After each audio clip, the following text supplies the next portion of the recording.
শিরোনাম নদীর ধারে সেই গ্রাম। শীতল বাতাস বইছে, গ্রামের আকাশে শঙ্খচিল উড়ছে। নদীর ধারে দাঁড়িয়ে আছে এক পুরনো বটগাছ, যেন শত বছরের সাক্ষী।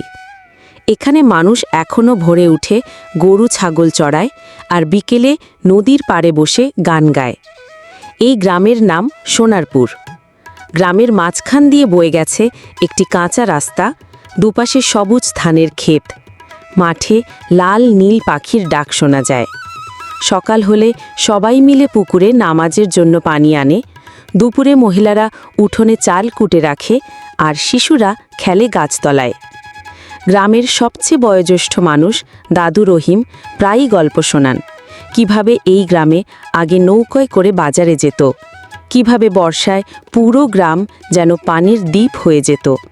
তার কথায় হাসি আনন্দে মেতে উঠে সবাই। একদিন হঠাৎ নদীর পাড়ে এক ঝড় আসে। বড় বড় ঢেউ এসে পাড় ভেঙে দেয়। গ্রামের মানুষ ভয় পেলেও সবাই মিলে বাঁধ মেরামত করে। পুরুষেরা মাটি কাটে, নারীরা খাবার পৌঁছে দেয়, শিশুরাও পানি বয়ে আনে। একসাথে পরিশ্রমে তারা গ্রামকে বাঁচায়। ঝড় শেষে আকাশে আবার রংধনু দেখা যায়। সেদিন সবাই মনে রাখল, ঐক্যের শক্তি সবচেয়ে বড়।